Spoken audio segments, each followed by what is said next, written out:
Nanométrico, propriedades fungicidas. Uma temática bastante interessante que a doutora Valéria Longo sabe bem explicar. Doutora Valéria, fala pra gente como começou essa linha de pesquisa e qual a principal proposta dela? Kleber, ela começou de uma parceria que a gente fez com o pessoal da Odonto, porque como a gente tinha um know-how de fazer nanomateriais, então a gente queria explorar todas as propriedades desse material, mas a gente não conhece a parte biológica. Então, esse trabalho nasceu dessa parceria que a gente fez com o pessoal da Odonto, então de uma conversa científica, que a gente foi acertando os nossos pontos, né? E dessa conversa e da nossa pesquisa, então, nasceu o interesse da gente estudar os nanomateriais, com aplicações de fungicida e de antibactérias também. Agora, quando se fala numa parceria da nanotecnologia com a odontologia, em materiais fungicidas e bactericidas, de que forma isso vai ser aplicado e de que forma essa linha de pesquisa vai ser desenvolvida? Seria para materiais que você pode usar, por exemplo, misturada numa resina odontológica, em que você tem risco do paciente desenvolver algum tipo de infecção por fungos ou bactérias. Então você não estaria precisando fazer, por exemplo, o uso oral de algum medicamento, porque você já estaria com um material que é biocompatível e que já teria essa propriedade e de te entregar um material que te impede de ter esse tipo de infecções. É verdade. Nos implantes que a gente normalmente usa fazer, hoje em dia usam fazer, em odontologia, implantar um novo dente pode causar uma infecção, ou mesmo um fungo atrapalhar o implante e o trabalho ser todo perdido. A nanotecnologia trabalha os conceitos dessa natureza, evitar que esses problemas aconteçam. Mas essa área em questão é uma área que vem sendo bastante discutida pela ciência. Eu gostaria que a doutora explicasse um pouquinho de que forma a nanotecnologia contribui para que os materiais se tornem bactericidas e fungicidas. E esse é um aspecto assim super inovador, super recente e que realmente também causa uma preocupação por parte dos cientistas, porque a nanotecnologia, ela é, sob alguns aspectos, até vamos dizer, entre aspas, perigosa. Por quê? Porque aquele material que é ouro, que você conhece como ouro, quando ele está na forma nanométrica, ele continua sendo ouro, tem os átomos de ouro lá, mas ele se comporta de maneira totalmente diferente. Isso quer dizer, eu vou dar um exemplo bem prático, a prata. A prata nanométrica, se ela tem um tamanho reduzido demais, ela se torna explosiva. Então, eles usam a prata como em combustível de foguete para iniciar um processo de ignição ali, porque ela é explosiva. Então, esses materiais, eles têm que ser muito bem. Você obteve teu material nanométrico, ótimo, mas você tem que explorar todos os aspectos desse material antes de começar a usá-lo. Ainda mais quando você está usando em ser humano. Por outro lado, como são novos materiais totalmente diferentes, você abriu um leque de aplicações e um mundo totalmente novo de materiais. Então você tem várias possibilidades de explorar esse tipo, a nanotecnologia, né, e os nanomateriais e as aplicações possíveis desses materiais. Dentro do Centro Multidisciplinar para o Desenvolvimento de Materiais Cerâmicos, aqui também no Instituto Nacional de Ciência e Tecnologia em Materiais e Nanotecnologia, a doutora Valéria Longo trabalha muito esses conceitos e tem feito várias linhas de pesquisa, trabalhado várias linhas de pesquisa inovadoras, que a palavra inovação aqui dentro desse centro é uma palavra de ordem. Valéria, conta pra gente, inovar motiva o pesquisador? De que forma? Quando você entende a aplicação do nanomaterial que dá um resultado eficaz em problemas que normalmente a sociedade não consegue resolver, o que causa no pesquisador ou numa pesquisadora, a seu exemplo, trabalhar com conceitos dessa natureza e principalmente com linhas de pesquisas dessa natureza? É uma motivação bastante grande, né, Kleber? Porque a gente quer, de fato, claro, a universidade quer estar próxima da indústria e precisa estar. Assim como a indústria também precisa estar perto da universidade. Eu acredito que esse centro, ele também tem essa missão. E que o pessoal da indústria e os pesquisadores têm que estar próximos, e quando você tem uma aplicação para esse produto, a indústria pode aproveitá-lo, né? Como a Nanox, por exemplo, que é um spin-off que saiu aqui do LIEC, eles realmente aproveitam vários materiais e várias coisas que a gente também desenvolve, e depois, claro, eles também desenvolvem, continuam desenvolvendo, geram patentes em benefício da comunidade, claro. A exemplo do secador bactericida. Imagine só, você utilizando um secador que ele é bactericida. É bem interessante. Isso ajuda bastante, principalmente para quando o assunto é cabelo, secar cabelos. E pensando nessa área, imaginando que realmente ciência de primeira grandeza é feita aqui dentro do Centro Multidisciplinar de Desenvolvimento de Materiais Cerâmicos, a doutora Valéria Longo tem feito materiais e também pesquisado coisas voltadas para essa área, para a área capilar. Doutora, foram inovações assim que publicações interessantíssimas, publicações diferentes, diversificadas, que, a exemplo do que a doutora estava dizendo, despertou a atenção das indústrias. Conta um pouquinho quando a sua pesquisa começou, entendendo a aplicação no cabelo de nanomateriais. O que é isso? Como está sendo desenvolvido? Quais os benefícios? A gente sempre volta para a cosmética, né? Então, na cosmética, é claro que a nossa principal linha é avaliar os produtos cosméticos que chegam até a nós. Mas é claro que, conhecendo a natureza do cabelo, a gente imagina e sabe e consegue enxergar várias aplicações para os produtos nanométricos nos cabelos. Isso quer dizer que nos cosméticos eu enxergo da seguinte forma a nanotecnologia.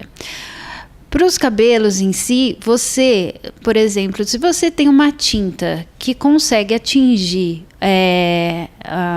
um potencial que seja uma emulsão que seja nanométrica, que ainda nós não temos no mercado, mas que vamos chegar lá, que a indústria, cosmética, ela investe bastante nesse mercado de tintura, e é um mercado em desenvolvimento e que tem agregado bastante tecnologia. Você não vai ter que abrir tanto as escamas do cabelo para permear a tintura no seu cabelo se essa tintura já tiver numa forma nanométrica. Então ela vai permear sem estragar tanto a estrutura da fibra capilar. Então você tem um produto mais inteligente, né? E isso é essencial para a cosmética. Produtos inteligentes, né? Ao contrário do formal, por exemplo, que só danifica, que só estraga e que muitas vezes mata. É verdade, mas pensando assim, A gente percebe que quem usa muito tempo descolorir o cabelo, depois colorir novamente, aos poucos você percebe que a pessoa acaba ficando com o cabelo um pouco que danificado mesmo.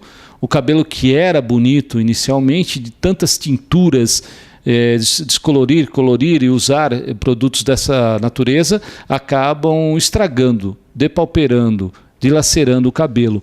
Isso a gente consegue ver, né, no dia a dia. A mulher que pinta muito cabelo acaba tendo um problema gravíssimo. E a nanotecnologia vem trabalhando esses conceitos para que isso não aconteça? A nanotecnologia vai ajudar, porque os danos, eles se sobrepõem, né?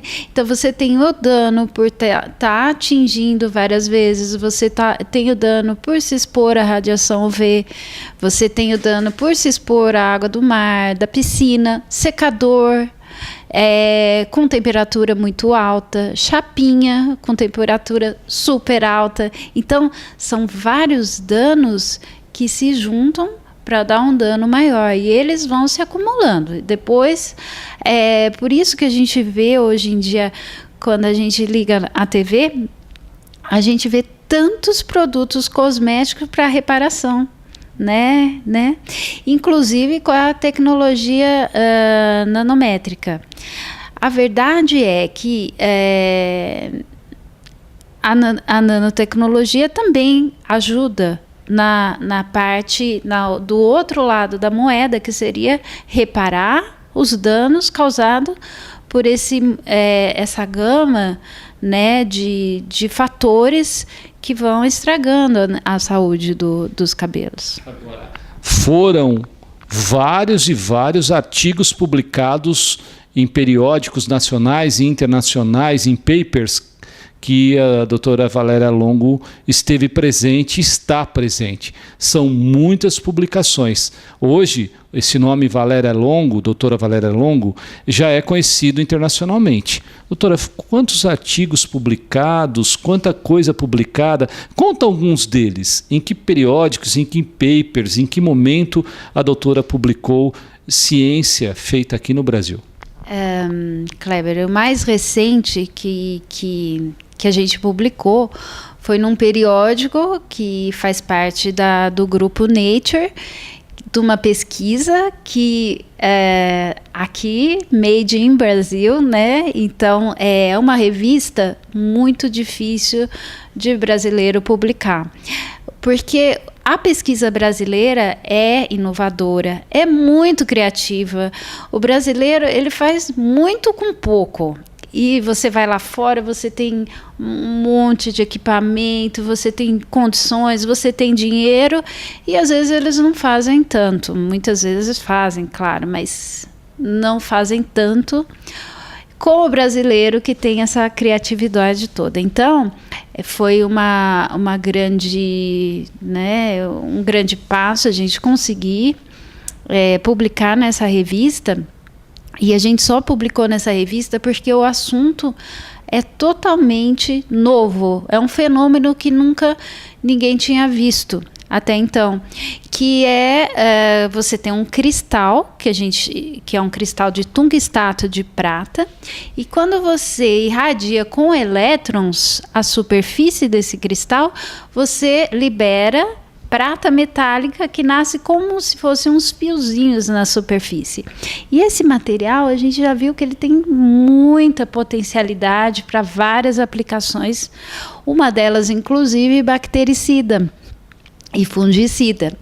A gente já fez testes preliminares e já viu que ele mata 10 vezes mais bactérias e fungos bastante resistentes. Então, ele tem uma aplicação muito grande, além da inovação do fenômeno do crescimento na superfície em si. Olha que bonito. Agora, vamos entender um pouquinho com quem estamos conversando hoje. O currículo de Valéria Longo é um currículo extenso em ciência, em tecnologia. Aliás, ela é uma pesquisadora, é uma pós-doutora. Me diga assim, como é a tua trajetória científica e como tudo começou? A sua graduação, a sua pós, as suas pós? Como que elas vieram? Como que foi? Quais as linhas que foram exploradas durante, ou por exemplo, nessa caminhada científica? Agora ouvindo você falar, dá até preguiça, né? Porque a caminhada é longa, né? A caminhada é longa, mas o normal, quando você segue a carreira acadêmica, você fazer a graduação, a minha foi engenharia de materiais, eu fiz engenharia de materiais no mestrado, no doutorado, depois mudei para a Unesp, onde eu fiz pós-graduação lá, passei um tempo na Espanha também, porque eu gosto muito da parte teórica, então fui aprender sobre isso. Então, gosto muito da parte de indústria, de estar perto da indústria, inovação. Então, eu acho que um bom pesquisador, o que ele tem que ter é aquela inquietude, sabe? Nunca achar que sabe alguma coisa, todo dia de manhã levantar e ter a certeza de que não sabe nada. Porque se a gente for tentar fazer uma graminha, que a natureza faz tantas, a gente não vai conseguir, né? Então, todos os dias a gente tem que saber que não sabe nada e ter essa inquietude de procurar, de investigar, de conversar com as pessoas, não ficar também só fazendo uma coisa, assim, diversificar. Eu acho que é importante para você conseguir ser um bom pesquisador, olhar por vários ângulos alguma coisa. E é assim, nesse senso de humildade, numa pessoa que tem uma titularidade bastante extensa, uma carreira científica brilhante, é que nós estamos conversando com Valéria Longo. Doutora, fala uma coisa para mim. Voltando novamente à nanotecnologia e imaginando que nós temos empresas em São Carlos que aplicam muito dinheiro em nanotecnologia. Eu queria exemplificar através da John Faber, que é uma empresa que hoje está trabalhando fortemente com os lápis voltado para cosméticos. E ela está conseguindo, porque ela é alta qualidade, tem um P&D, uma área de pesquisa e desenvolvimento muito forte. É natural que empresas desse nome, internacionalizada, dessa qualidade de produtos, acabem entendendo a nanotecnologia profundamente, utilizando as perspectivas da nanotecnologia nos seus produtos? Claro, com certeza isso está acontecendo na nossa sociedade. A nanotecnologia está cada vez mais incorporada ao nosso dia a dia, mesmo sem a gente perceber. Ela tá. Então, a Faber, claro, se você usa tecnologia num lápis, é claro que você vai ter uma cobertura melhor e quando você escrever lá com o lápis ou passar o lápis, né, na área na parte cosmética, você vai ter uma definição melhor do que se você tem partículas grandes, que você vai ter a partícula, um buraco, a partícula, um buraco. Se você tem a nanotecnologia, você tem... É uma forma de você aproximar essas partículas e você ter uma coisa mais inteira, menos fragmentada, quero dizer. Então, você também pode usar isso em tintura de carro. Então, as Ferrari já têm a pintura baseada em partículas de tinta nanométrica. E se você vai no supermercado, você já tem embalagens que tem a prata ou o TiO2, que é um outro material que é bactericida, incorporado na sua embalagem para que você não tenha desenvolvimento de fungos e bactérias no alimento. Então, são vários exemplos que às vezes a gente não se dá conta, mas a nanotecnologia já está incorporada ao nosso dia a dia. Agora, algumas pessoas ficam interessadas no nosso bate-papo, até acabam se perguntando, né? Como que eu posso falar com a doutora Valéria Longo? Essa pesquisadora são-carlense, que pode deixar um canal aberto para conversarmos. Tem como passar um e-mail para você ou tirar dúvidas sobre nanotecnologia? Qual é o caminho? Qual é seu e-mail? Que eu acho que deve ter muita gente interessada nessa nossa conversa. ou na página aqui do centro, ou pelo meu e-mail, então, daqui, né, que seria Valéria Longo, tudo junto, @liec.fiscar.br. Eu acho que nós tivemos um bate-papo interessante. Você pode acessar, inclusive, o e-mail do CMDMC, que fica fácil pelo Google, você vai encontrar facilmente. Mas, mais do que isso, entender o que uma pesquisadora como a Valéria Longo tem a nos oferecer para a ciência brasileira e internacional é algo surpreendente. Eu gostei muito desse bate-papo, espero que você tenha gostado. A gente se vê no próximo programa. Meu nome é Kleber Chicral.